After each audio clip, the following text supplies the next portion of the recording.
Hey guys, before we get started, I want to tell you about our champion partners, including our Hall of Fame partners, Greg Vet Hospital, Hicks Chicks, J&J Flooring and Natural Stone, Kenny Chesney's Blue Chair Bay Rum, Concordia Bank and Trust, and GoMart. Go visit these partners and all the champion partners you see on the screen right now. Make sure to do business with them and tell them Miss Lou Champion sent you.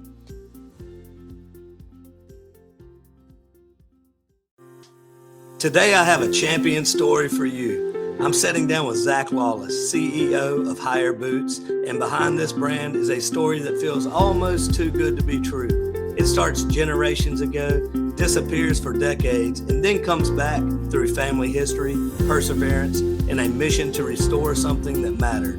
Hyer Boots is more than just a boot company. It is a comeback story. Stay with us, because by the end of this conversation, you'll understand why this brand means so much to so many people.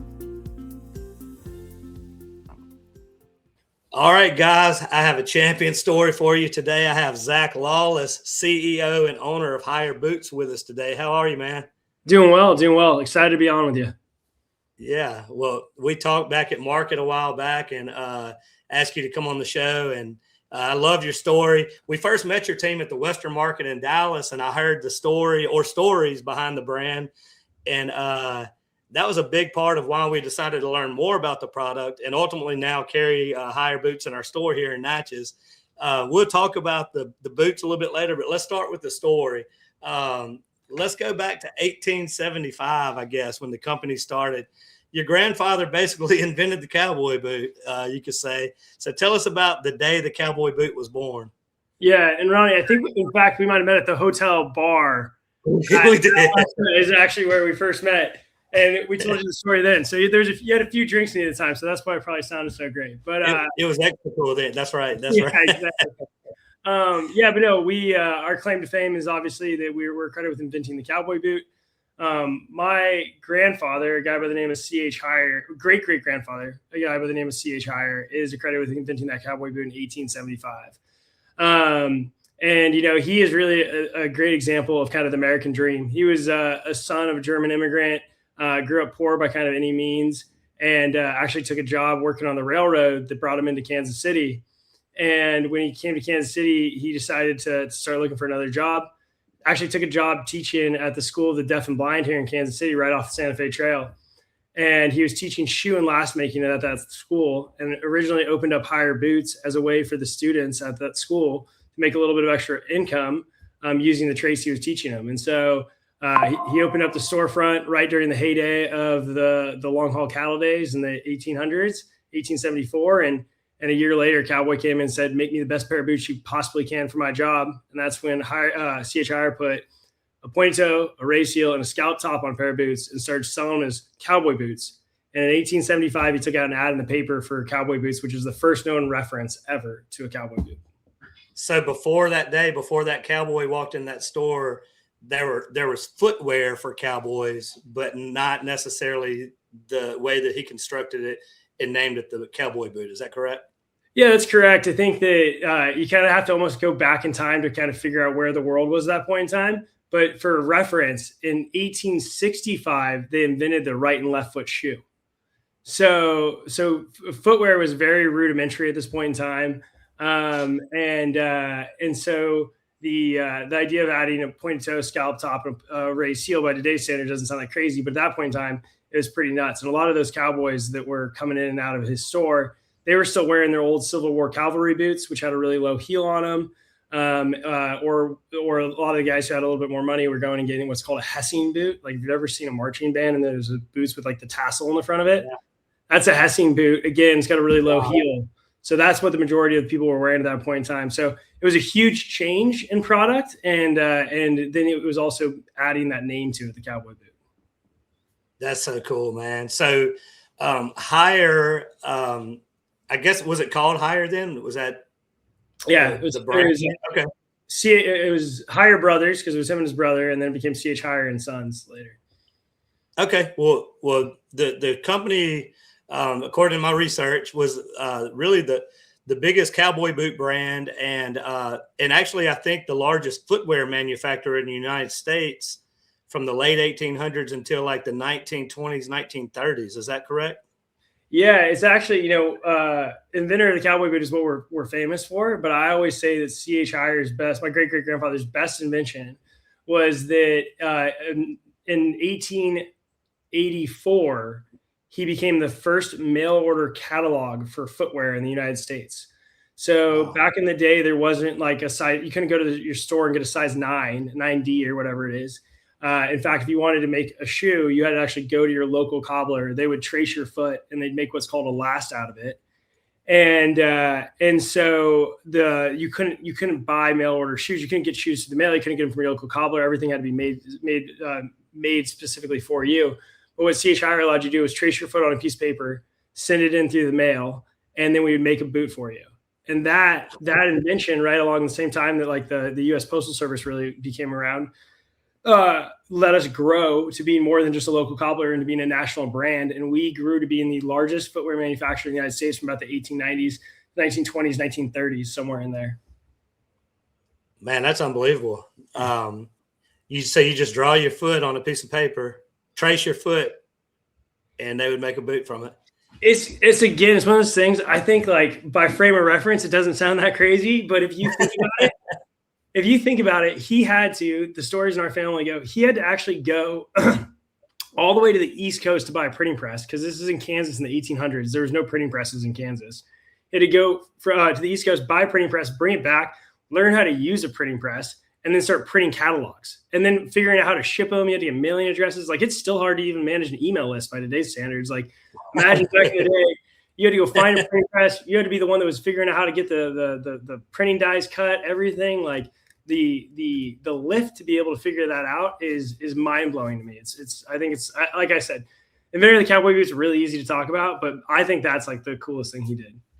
Yeah. So before moving on to the story, I mean, just your great grandfather, we got to give him some credit. I mean, he's just an incredible businessman and just what a driven person. I mean, to again, like I said, he's just like the perfect example of the American dream. Like, he grew up poor, came into Kansas, started this boot company.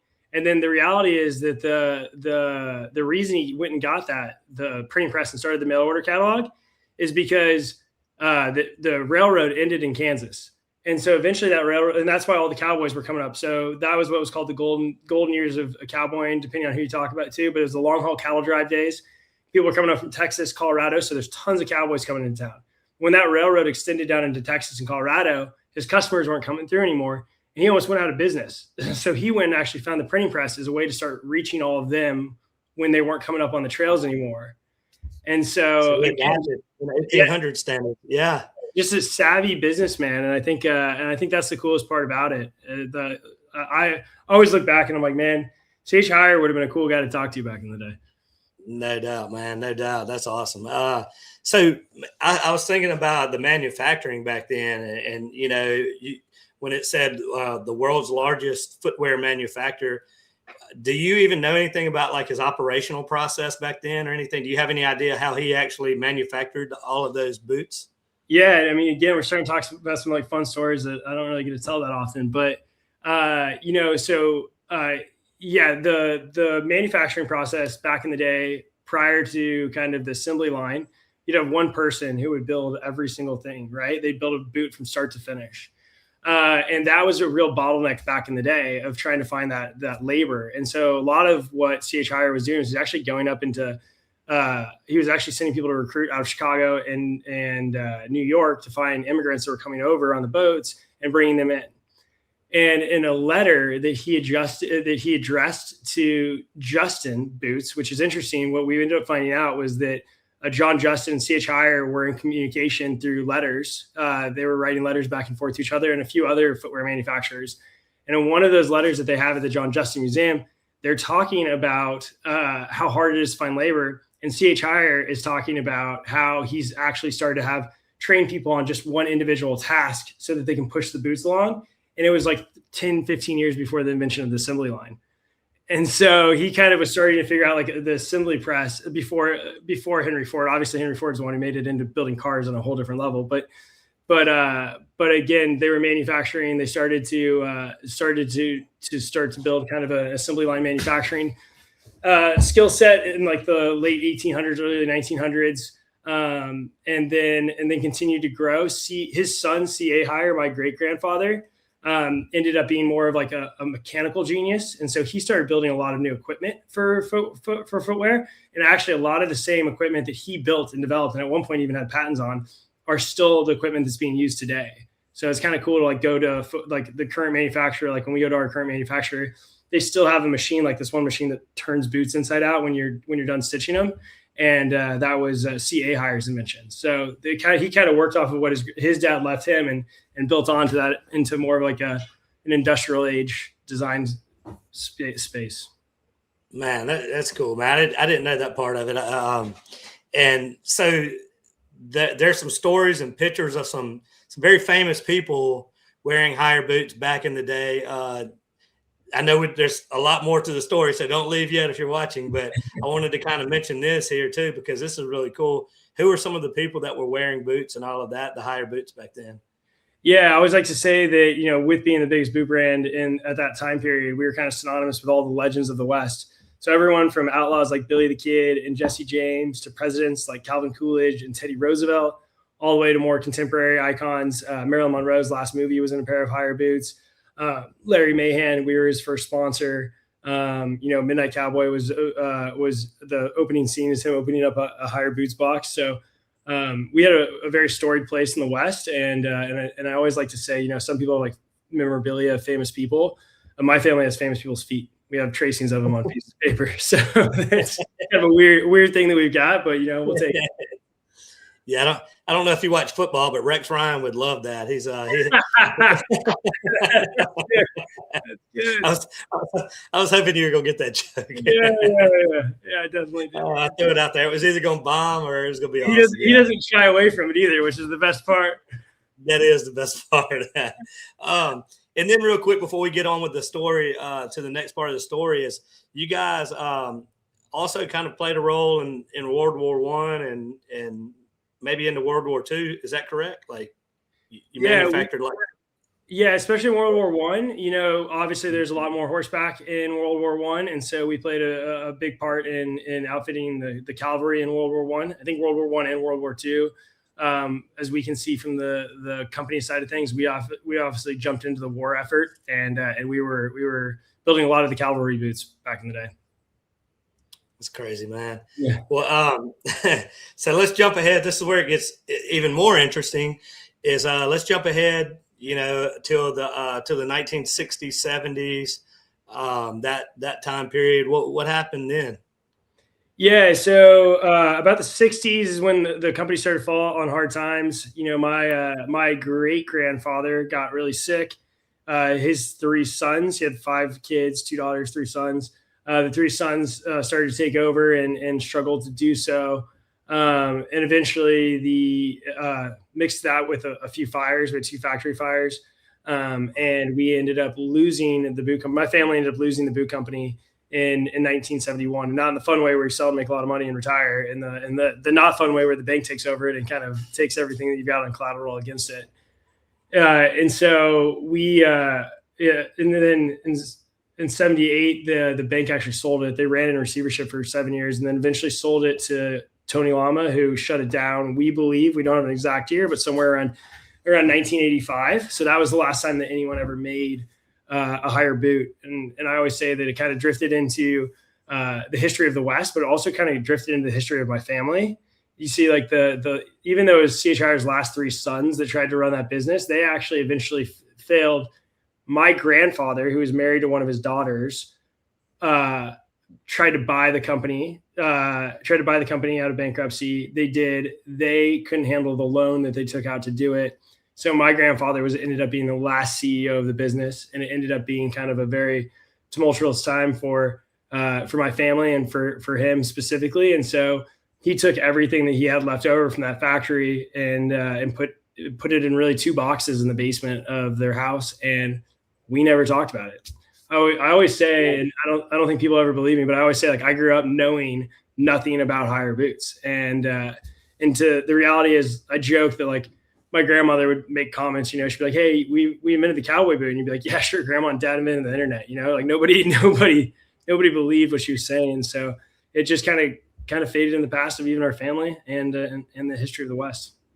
So it was, we're looking at the 70s. So it started 1875 to, so right at 100 years of being in business and all of that, right? Yeah. So I can't imagine being at the time, but there are 96 years when my family lost it, almost on the 100-year mark. And then, the company ran for beyond that. So like you can go back and even find marketing material about like our 100-year boot or whatever. But at that point, my family was no longer involved. So you just kind of touched on this, but from my understanding, so your grandfather put all this stuff away and really didn't talk about it a lot, I guess. So you didn't know a lot about it growing up, I guess. And then from my understanding, you just kind of more recently in the last 6-7 years, maybe, is that fair? 10 years, learn more about it. Yeah, we rediscovered in 2017. So in 2017, in 2017, my grandfather passed away, unfortunately, and we were going through the basement, getting ready to move my grandmother into a retirement home, just cleaning out the house and everything. And that's when I found those 2 boxes, buried under a bunch of stuff. Opened up one of the boxes, and there's a picture of Calvin Coolidge dedicating Mount Rushmore in a pair of Hyer Boots, with his order form, obviously his foot tracing, and a note from the president to my great-grandfather saying thank you for rushing the boots, and he wouldn't have wanted to do it in anyone else's boots. And at that point, all I knew was that there's a picture of a president with a letter to my great-great-grandfather and my grandmother's maiden name on the title of the paper, on the letterhead. And so I was like, this is the coolest thing in the world. So I went up and asked my grandmother about it. She just lit up. She acted as if she'd been waiting 50 years for somebody to ask her about this. And so we stayed up late into the night. By her standards, she was 91 at the time, so I think we stayed up till like 9 o'clock. But we were chatting for a while, and she told me all the crazy stories, and she told me about Marilyn Monroe. She told me about Billy the Kid. She told me about Jesse James coming through town and renting a hotel next door while everybody's the whole gang was getting outfit for boots, and Buffalo Bill Cody rolling into town, and my grandfather meeting them like 2 towns over to get all their shoe sizes and bring them back in. And so I left, and, I think naturally, like almost everybody would be like, you know what, grandma's full of it. There's no way this is real. And so grandma's been sipping that. Right? Yeah, we didn't. I didn't really know. But then I went home, and the first thing I Googled was actually Marilyn Monroe Hyer Boots. And it popped up, like her boots had just sold at auction, Hyer Boots. And they'd actually sold to like Demi Moore had just bought them at auction. And then I started researching more, and everything I researched, everything that she said was real. And it became real. We really realized that it was even bigger than what my grandmother had made it out to be. And it was kind of even more crazy that I was just learning about it now. And I kind of became hooked. I stayed up throughout the night looking at it. And the next day my wife and I were talking about it, and I was like, it'd be great is if we could get this trademark back into the family as a gift for grandma. So this all happened right before Thanksgiving. She was obviously going through a really hard time, having just lost her husband. And so we thought of it originally as like, hey, let's get this back for Christmas, gift for grandma. She's going to be stoked. It'll be something to like get her mind off everything. That was kind of the original idea of even trying to get the trademark back. Yeah, I'm gonna get to that in just a second. But before we jump there, I just kind of want to know what your emotions were whenever you learned that about your family. Like, what emotions were stirring in you when you learned that you've got this crazy family legacy like this? Not crazy, I mean in a good way, you know what I mean? Yeah. I mean, I think okay. So like, I grew up like watching the Goonies. I love the Goonies, and they're in their parents' attic, and they find like the treasure map, and it leads them down this whole thing. Like, there's that moment. It wasn't necessarily like at this point you didn't really know what it was going to lead to, but you're like, there's something cool here, and I just got to figure out what it is. So it was just really, it was excitement. I think that's the best way to put it.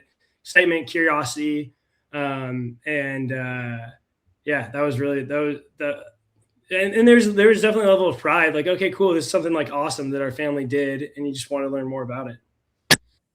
Yeah, not only learning more about it. So as you mentioned, you had the idea of like, let's get this thing back into the family, and you had a plan to make that. You were going to do it at Christmas.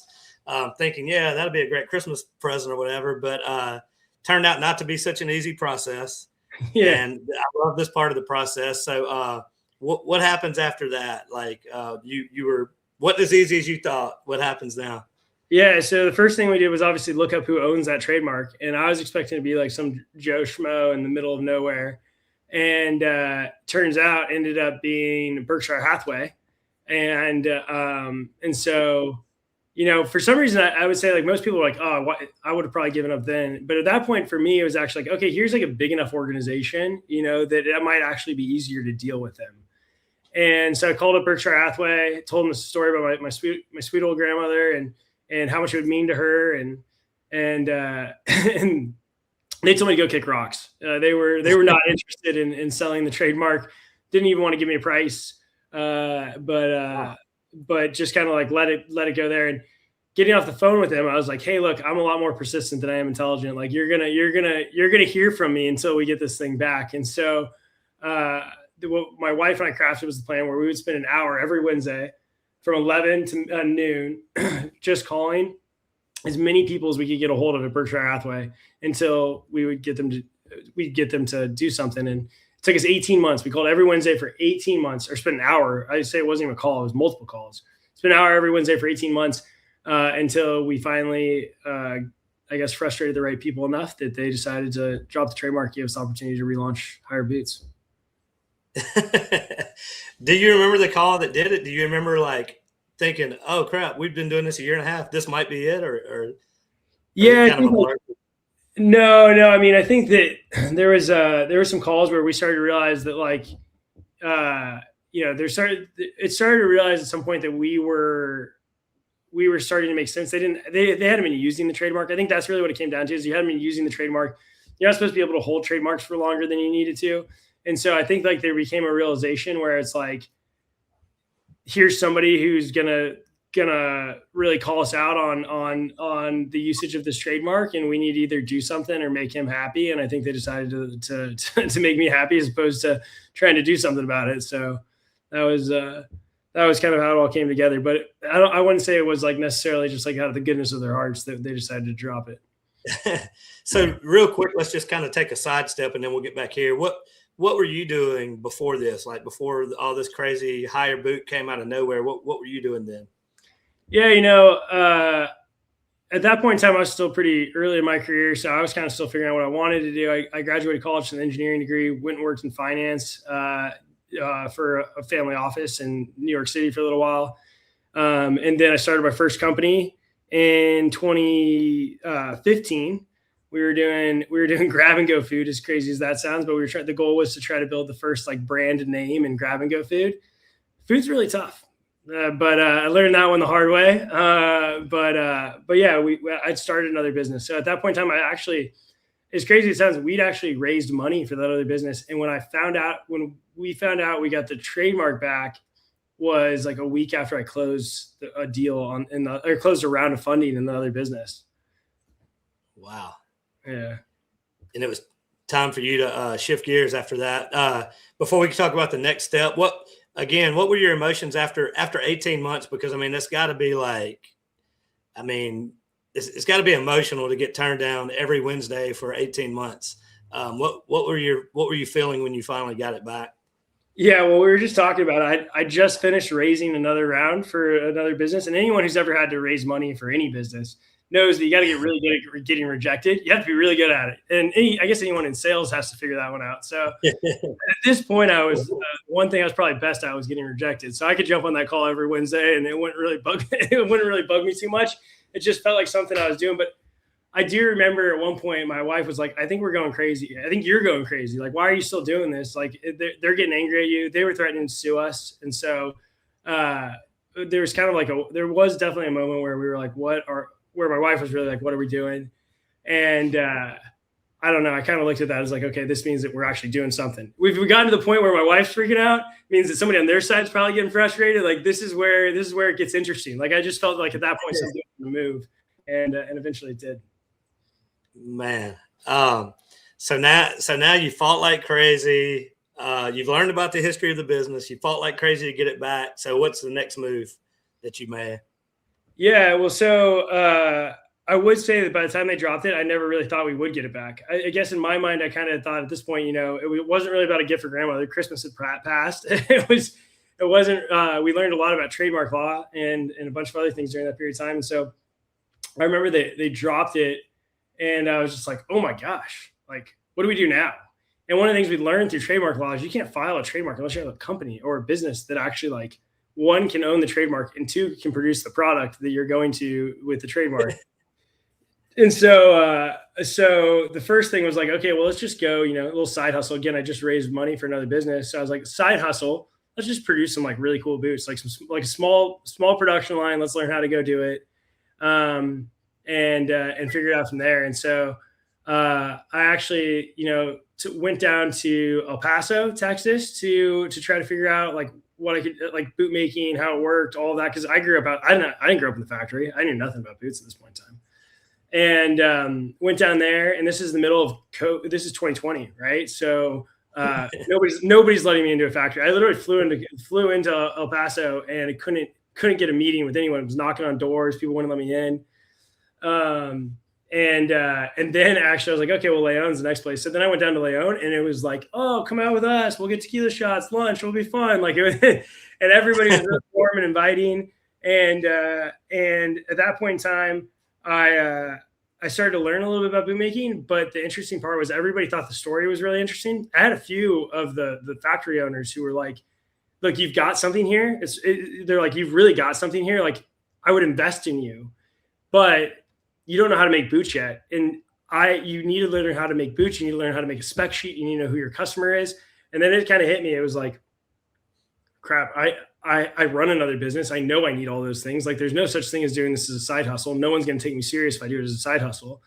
And that's when I decided to, I talked to my partner about the business. And I was like, hey, this thing is what actually really excites me. I wake up in the morning and I'm more excited about doing this than anything else. Like, I'm going to go full in on this. And so stepped out of the other business, decided to go full time in this, moved down to Mexico, spent almost 2 years living in Mexico. Took me 12 months before I could even write a spec sheet on how to make a pair of boots. Eventually, like, learned enough about boot making, built the spec sheets, started actually producing boots. And one of my favorite stories is I produced this boot, and it's got Hyer pull straps that look like the old Hyer pull straps on. It's just, in my mind, it looks like a Hyer boot. But it's definitely more of what I would consider like a dress fashion boot. And I bring it back home. And this is when we'd actually just told my grandmother probably about like 4 months ago that we got the trademark back, which is a whole other story, and how she was excited about that. We invited her over for dinner to show her the first pair of Hyer boots in 50 years. And my grandmother's like a very hard-edged German woman. And so, like, I think as I tell the story, people think she's like this very cuddly old grandmother, and she's so sweet and so nice. But she's got two modes. She's either like stern and stoic, or like crying. You're in between those two modes all the time. Anyways, we bring the boot back, put it on the middle of the table. My grandmother walks in, and I'm like, Grandma's the first pair of boots in 50 years. Hoping we get her to that cry mode, right? Break through stoic, get into cry. That was the goal. She picks it up. She's like, this is a cute boot, but it's not a Hyer boot. Puts it back on the table and walks into the kitchen to ask my mom when dinner's ready. Like, just stop her. And I was kind of like, okay, we got some work to do. So I went back down to Mexico, started working with some real working cowboys out of Kansas City, just outside of Kansas City and some other areas, getting feedback on the boots and what they're looking for. And then that was really taking it from learning the craft into learning the customer. So it was about 12 months of really learning the craft, about another 6 months of learning the customer. And then we hit go and actually started to produce some of these boots. Yeah, and real quick, and I won't keep you on here long, man. But real quick, you put together like a top-notch team, man. Mr. Lewis that I had the opportunity to meet, and a lot of other people that really had a lot of experience in the industry and all of that. You want to kind of talk about that for a minute? Yeah, I mean, as soon as I realized, hey, this isn't going to be a side hustle, this is going to be something I want to do, I was like, let's do it in a big way. Let's bring this back. And in my mind, there's a history and the heritage, but the comeback really, we always say that the brand's history heritage is one heck of a comeback. And it was like, let's go make a statement. Let's go do something. Let's make this a fun venture to be a part of. And so, yeah, we went out, raised some money for it, which I said I had experience with, and then built just a killer team. Lewis with what he was basically running Justin brands for a little while. He was the head of marketing over at Wrangler. He's just an absolute legend in the space. He was one of the first. He actually came in and helped me in between that phase of like my grandmother telling me the boots didn't look like Hyer, and then learning. He actually was the one who helped me introduce me to Real Working Cowboys. Start talking to me about, okay, this is what sells, this is what markets, and he kind of helped place me on the market and the consumer in a really close way. And so working with him from the very get go. Then we brought in an incredible operational partner and a man by the name of Thomas Maurer, brought in some vets from merchandising across the industry and have really built an incredible team. And I think the proof's been in the pudding. We launched in September of 2023. And from what I can tell in the different research I've done, we are the fastest growing Western brand of all time. Wow. I believe it, man. I love it. I love that everybody loves a good comeback story. But the story is great. But before we get out of here, we got to talk about the quality of the boots. And you guys, you say quality meets comfort and old meets new. What does that kind of mean to you? Yeah, from the get-go, I thought one of the coolest things about Hyer Boots was that we have a license to do new things. We're the inventor of the cowboy boot. It doesn't mean they're most traditional of the cowboy boot. We were inventing.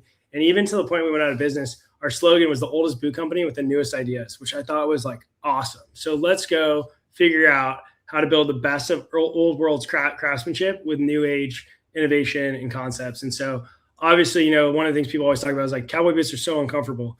But like if you go and get some of those really old boots like that are made right, they kind of mold right to your foot. There's a break-in period, but they'll mold right to your foot. They're super comfortable. And that comes down to like just doing things like channel welted construction and things like that. And so what we ended up doing is we basically took like the same base build platform that my grandfather was using back in the day, and then added in, modern comfort packages with an orthotic inside of it. And what we ended up with was, if you look at our reviews, I think 80% of the reviews on our website start with like, this is the most comfortable boot that I've ever worn. And it's just because usually what I think people are doing is they're trying to cheap out on the product, and then they throw a really big soft comfort package in and try to make up for like the problems with the boot.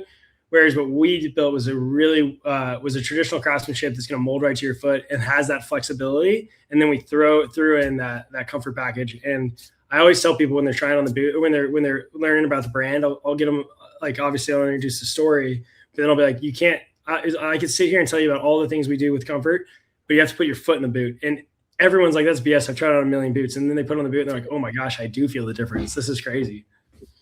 Well, whenever I met you guys at the hotel bar that night, I was telling you guys that I love cowboy boots. I love to wear them, but I can hardly ever wear them because they hurt my back so bad.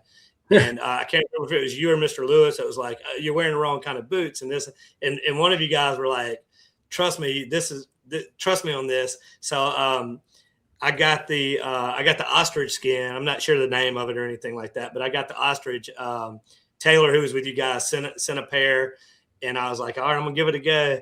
And man, I'm wearing them right now. I wear them all the time. I wear them to Nashville. I walk around in Nashville for all day in them. I mean, it's amazing, and I can't believe that my back doesn't hurt when I wear them. It's just like wearing shoes or something like that. Yeah, I love it. One of my favorite things in the world, especially now that we've been out for a few years, like we do a big show at NFR. And I had a guy come by this year and he took off a pair of like Twist X casuals and he's like, I can't believe I'm saying this, but I need to buy he's like, I have your boots. I didn't bring them here today because I was going to be walking around this trade show all day. And he's like, but these tennis shoes are killing me. He's like, I need to buy a pair of cowboy boots. And he's like, I never thought I would say that. So he bought a pair of cowboy boots to wear around all day. On the way out, he's like, yeah, I knew it. My feet are great right now. And I was like, yeah, that's awesome. That's awesome, man. It really is. I mean, I wouldn't say that if I didn't believe it, but we've been carrying it, man. Everybody everybody around here, I think, knows at this point that you can get the boots at Mile 363, our store right here downtown Natchez. But how can people follow you guys and learn more? Website, socials, and all that good stuff. Yeah, website's hyerboots.com. Everything's Hyer Boots. So at Hyer Boots for Instagram, TikTok, and we have a Hyer Boots YouTube page where we have long form content on the story. So if you want to see more and some images and the foot tracings and kind of all the stuff we talked about there, the YouTube is a really great place to see that. And then hyerboots.com. And And I always say on all these things, we got to find our retailer list on the website. You can go check there. But obviously your town, you guys got the store right in there. We work really hard with all of our retailers and our staff to make sure that they're trained on the story and in the product. If you're looking for the best experience, it's hard to beat somebody in store helping you out and getting you trained up on them. That's right, man. We appreciate it. We weren't even in the cowboy boot business, and we weren't planning on being in the business, but we just kind of fell in love with the story, and then the brand backed up the story, and we said, let's just do it. And our customers have loved it, and we've been ordering. Melissa just told me we just got a new shipment in yesterday. She's like, we can't keep them in, so just definitely appreciate hooking up with you guys. I'm glad that we found you. Yeah, no, I'm glad. I mean, yeah, very serendipitous, man. We met at a hotel bar. You guys weren't selling cowboy boots at that point in time. We were just getting started. So to see it working for you guys and everything is awesome. I'm glad we ran into each other and yeah, it's been a fun podcast as well. All right, guys. Well, hope you guys will go out and go visit the website and all that, and then come see us to purchase your own Hyer Boots. And then you can get on to me if you don't like them, because I'm vouching for them right here. So we appreciate you guys joining in. Thank you to all of our partners who make these interviews possible. God bless everybody out there. Thank you for coming on, Zach. God bless everybody. Have a champion day.